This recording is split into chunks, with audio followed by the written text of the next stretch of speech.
하루의 시작을 주님과 함께 3월 18일 매일 성경 큐티를 시작하도록 하겠습니다. 오늘 함께 읽을 성경은 누가복음 19장 11절에서 27절까지입니다. 우리의 몸과 마음, 뜻을 다해서 함께 읽도록 하겠습니다. 사람들이 예수님의 말씀을 듣고 있을 때 예수님께서 비유를 들어 말씀해 주셨습니다. 이 비유를 드신 것은 예수님께서 예루살렘에 가까이 오셨으므로 사람들이 곧 하나님 나라가 나타날 것으로 생각하였기 때문입니다. 예수님께서 말씀하셨습니다. 어떤 귀족이 왕위를 받아오려고 먼 나라로 가게 되었다. 그는 10명의 종을 불러 한 문화씩 10문화의 돈을 나누어 주면서 말했다. 내가 돌아올 때까지 장사를 하여라. 그러나 그들은 그를 미워하여 밀사를 뒤따라 보내어 왕위를 줄 사람에게 말을 전하였다. 우리는 이 사람이 우리의 왕이 되는 것을 원하지 않습니다. 그러나 그 귀족은 왕위를 받아 가지고 돌아와서 돈을 맡겼던 종들을 불러 장사를 어떻게 했는지 알아보려고 하였다. 첫 번째 종이 와서 말했다. 주인님의 한 문화로 10문화를 만들었습니다. 왕이 그에게 말했다. 잘하였다, 착한 종아. 네가 아주 적은 일에 충실하였으니 내게 10마을을 맡기겠다. 두 번째 종도 와서 말했다. 주인님의 한 문화로 5문화를 만들었습니다. 왕이 그에게도 말했다. 내게는 5마을을 맡기겠다. 그런데 또 다른 종이 와서 이렇게 말하였다. 주인님의 돈을 보십시오. 내가 이것을 수건에 쌓아두었습니다. 주인님은 엄하신 분이라 제가 주인님을 두려워하여 그렇게 했습니다. 주인님은 맡기지 않은 것을 가져가고 심지도 않은 것을 거두어 들이십니다. 그러자 주인이 그에게 말하였다. 이 악한 종아, 네가 한 말로 너를 판단하겠다. 너는 내가 맡기지 않은 것을 가져가고 심지도 않은 것을 거둬들이는 엄한 사람으로 알았느냐? 그렇다면 왜 내 돈을 은행에 맡기어 내가 돌아왔을 때 이자와 원금을 받게 하지 않겠느냐? 그리고서 주인은 곁에 선 사람들에게 말했다. 저에게 있는 문화를 빼앗아 10문화 가진 사람에게 주어라. 그러자 사람들이 말했다. 주인님, 그에게는 이미 10문화가 있습니다. 내가 너희에게 말한다. 있는 사람은 더 받을 것이고 없는 사람은 있는 것마저 빼앗길 것이다. 내가 왕이 되는 것을 원치 않던 내 원수들을 끌어다가 내 앞에서 죽여라.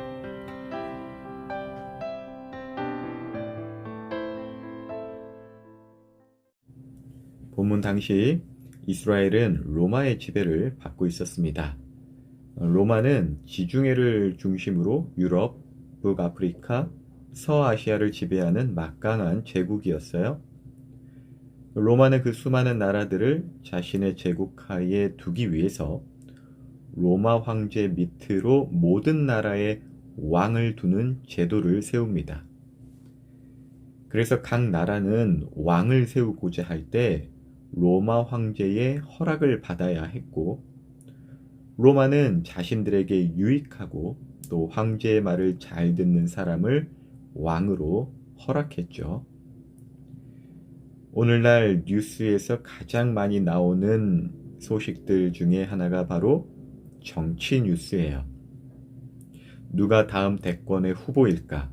누가 서울시장감인가? 행정과 입법과 사법의 주도권을 잡기 위한 정치 뉴스가 이 시대를 막론한 뉴스이죠. 당시 이스라엘도 마찬가지였어요. 헤롯의 뒤를 이어 누가 왕이 돼야 하나? 헤롯의 아들은 좀 별로인 것 같은데, 저 예수라는 청년이 굉장히 민주적이고 괜찮지 않을까? 그런데 로마가 허락하겠어? 바리새파나 사두개파 반대가 심할 텐데. 아니야, 이 쪽수로 보면 될 것도 같은데. 그리고 단순한 왕의 후보가 아니잖아. 메시아라고. 우리 민중의 힘이 함께한, 그래서 저 로마 제국까지 무너뜨릴 수 있는 메시아라고. 별 뉴스가 있었을 것 같아요. 본문 11절입니다. 사람들이 예수님의 말씀을 듣고 있을 때 예수님께서 비유를 들어 말씀해 주셨습니다. 이 비유를 드신 것은 예수님께서 예루살렘에 가까이 오셨으므로 사람들이 곧 하나님 나라가 나타날 것으로 생각하였기 때문입니다. 라고 기록되었죠. 종교와 정치, 문화, 경제와 교육, 예술 등의 심장부인 예루살렘으로 향하시는 그 예수님의 발걸음에 사람들은 여러 가지 뉴스를 만들어내었을 것 같아요. 그래서 예수님은 열문화의 비유를 들어서 자신의 왕됨에 대한 여러 생각들을 갖고 있는 사람들 가운데 특별히 반대하는 이들에게 있어서는 강한 경고와 함께 또 진정으로 자신을 왕으로서 인정하고 세우고 싶어하는 사람들을 향하여 어떻게 그 예수님께서 향하시는 그 발걸음, 예루살렘으로 향하는 발걸음을 제대로 이해할 수 있고 또 예수님의 발걸음을 제대로 이해하여 잘 따라올 수 있게끔 예수님은 이 열문화의 비유로 무리들에게 말씀해 주신 것입니다. 세상 뉴스로 자신의 삶과 생각을 다스리지 말고 좋은 뉴스, 곧 하나님의 뜻, 복음으로 다스려지는 그러한 삶이 되라고 나누어 주시는 것이죠. 본문 12, 13절입니다. 예수님께서 말씀하셨습니다. 어떤 귀족이 왕위를 받아오려고 먼 나라로 가게 되었다. 그는 10명의 종을 불러 한 문화씩 10문화의 돈을 나누어 주면서 말했다. 내가 돌아올 때까지 장사를 하여라. 이렇게 기록되어 있죠. 예수님은 당시의 사람들에게 익숙하고 상식적이라 여겨지는 그 왕이 세워지는 과정을 비유로 들어주신 것이에요. 전혀 새로운 이야기가 아니라는 것입니다. 이 열문화의 비유 이야기가요. 그 왕이 세워지는 과정, 너희들이 생각하기에도 왕이 되려면 이렇게 돼야 되잖아. 그렇기 때문에 내가 곧 그 왕이 세워지는 과정을 정당하게 걸어가고 있어. 그 과정 중에 하나야를 이해시켜 주시려고 하신 이야기죠. 특별히 제자들에게는 그 말씀을 열어주시고 예수님을 믿지 않고 반대하는 사람들에게 있어서는 닫혀진 그 비유의 목적을 갖고 열문화의 비유를 이야기하시는 것입니다. 다시 말해 하나님께서 인정하신 왕이 바로 자신이고 모든 피조물로부터 인정될 수밖에 없는 왕이 곧 자기라는 것을 예수님께서는 드러내고 계신다는 것이에요. 성경의 예언, 곧 메시아의 고난이 자기 몸을 통해 나타날 것이며 그 예언된 십자가의 고난이 왕이 되어가는 과정이자 또 영광의 증거이자 하나님께서 허락하신 것이다. 그래서 이 하나님의 예언을 아는 사람과 하나님의 뜻을 믿는 사람은 그 십자가의 고난, 지금 또 예루살렘으로 향하신 그 예수님의 발걸음을 제대로 이해하여 과연 예수님께서는 하나님께서 세우신 그리고 모든 피조물들이 인정할 수밖에 없는 왕 중의 왕이심을 알아차리게 하는 비유라는 것입니다. 세상의 여러 뉴스로 다음 왕이 누구일까? 저 예수일까? 아킬레오일까?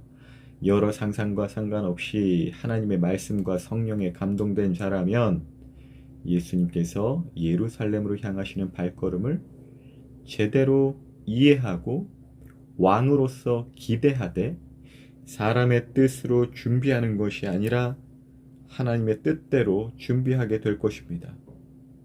그렇다면 과연 그 주님의 발걸음, 그 발걸음을 제대로 이해하는 것. 그래서 오늘날도 여전히 이 땅과 우리를 다스리시고 이끄시는 그 주님의 뜻을 제대로 이해하는 것. 또다시 오실 그 왕이신 예수님을 기대하되 내 뜻과 내 생각과 내 욕심으로 기대하거나 준비하는 것이 아니라 하나님 뜻대로 마지막 날을 기다리고 기대하고 준비하는 것이 무엇일까? 본문을 통해 예수님은 오늘날에도 말씀하고 계십니다. 예수님은 우리에게 각각 한 문화씩을 주신 주인과도 같으십니다. 그 한 문화는 바로 복음입니다. 나에게 거저 주신 하나님의 은혜라는 것입니다. 그 복음, 그 은혜로 장사를 하며 다시 오실 예수님을 기다려야 한다는 것이에요. 장사라는 게 뭐예요? 모름지기 장사는 남아야 장사입니다. 복음으로 하나님의 은혜로 이 인생을 남는 장사 되게 하라는 것이에요.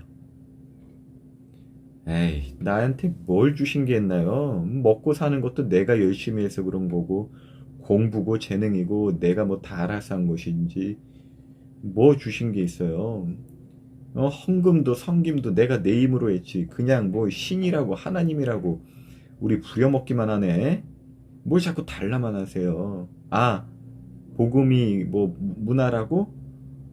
전도하는 거라고? 그거에 목사나 하고 전도사가 하는 거지. 아, 근데 그거 내가 잘 간직하고 있어요.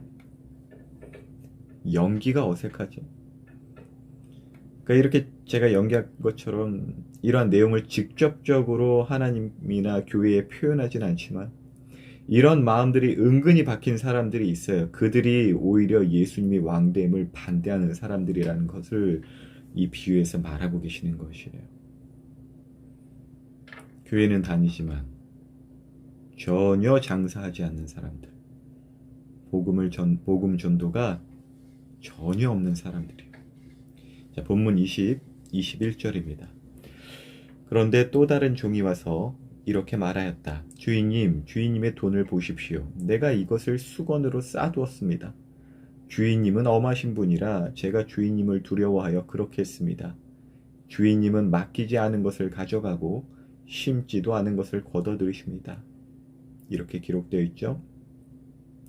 바로 오늘 비유에서 나오는 종 한 사람, 주님을 자기처럼 생각해서 옹졸하고 정말 비겁한 사람처럼 주님, 자기 주인을 생각해서 두려워하기만 하고 그 주신 은혜로 참된 삶과 행복을 누려야 할 텐데 그것도 누리지 못한 채 자신에게 주어진 그 귀한 은혜를 수건에 쌓아 가려버린 사람, 그래서 주인에게 책망받아 그 받은 은혜까지 빼앗겨버린 사람이 본문에 나옵니다. 여러분의 24시간 그리고 10대의 인생 어떠하세요? 학교생활, 가정생활 바쁘시죠? 그런데 그 바쁘다는 이유, 그 바쁨의 결과로서 복음과 하나님의 은혜를 수건에 쌓아 가리고 있는 삶은 아닐까요? 여기서 나오는 수건은 썩어버릴 것입니다. 내 노력, 내 수고, 내 영광이라는 그 썩어버릴 것에 주님의 복음과 하나님의 은혜를 가려놓고 있는 그 생활은 예수님의 책망을 들을 수 있습니다. 오히려 그것이 예수님의 왕됨을 반대하는 행위였다. 오늘 비유로 예수님은 우리에게 가르쳐주고 계세요. 자신이 받은 한 문화로 장사하여 10문화를 번 종과 5문화를 번 종의 말에 우리는 주목해야 합니다. 본문 16절이에요. 첫 번째 종이 와서 말했다. 주인님, 주인님의 한 문화로 10문화를 만들었습니다. 이 부분을 이제 보다 좀 바르게 이해하기 위해서 직역을 해본다면 이렇게 말을 하는 것이에요. 주인님, 주인님의 한 문화가 10문화를 벌게 하였습니다. 이렇게 되는 거예요. 그러니까 내가 장사를 잘해서 이만큼 번 게 아니라 나 이렇게 복음 전했으니까 이렇게 많이 전도해 한 거다. 이게 아니라 장사로 말하자면 종잣돈이 좋았다라는 것이죠. 그러니까 내 능력, 종의 능력이 아니라 주인이 베푼 은혜를 드러내면서 자신의 일들을 설명합니다. 모든 것이 하나님의 은혜였다라는 그 고백이 천국을 입성하는 사람 입술에서 나올 첫 번째 말일 것입니다. 물론 저랑 제 아내 가끔 상상하는데 천국을 딱 하나님께서 딱 이렇게 우리가 죽고 들어가면 다행이다 들어왔다 우린 이럴 것 같다고 막 그러는데 그것도 같은 말이죠. 하나님 감사합니다. 은혜로만 들어왔습니다. 그리고 제가 복음을 전하고 전 특별히 직업적으로 목회자이기 때문에 복음을 전하는 데 있어서는 조금 더 유리하다라고 성도님들은 생각하실 수도 있는데 사역자들에게 있을 특별한 회개가 있다고 합니다. 계산을 말하는 것이에요. 그래서 조금 더 긴장된 마음이 있어요. 근데 이것이 사역자만의 그러한 사명이 아니라 복음을 들은 자는 그 복음을 수건에 쌓아두면 안 된다라는 것입니다. 그 행위 자체가 예수님을 반대한다라는 것이에요. 그러므로 복음을 드러내고 하나님의 은혜를 드러내는데 인색하지 마십시오. 장사를 잘하려면 재료 아끼지 마셔야 돼요. 그 복음을 전하는 데 있어서 여러분에게 주신 여러 가지 그 은혜의 달란트와 재능들 바쁘다는 것으로 그것을 꽁꽁 싸매고 있지 마시길 바랍니다. 모든 마음과 입술을 열어서 여러분 생활 가운데서 하나님을 인정하는 것이 가득하길 정말 원합니다.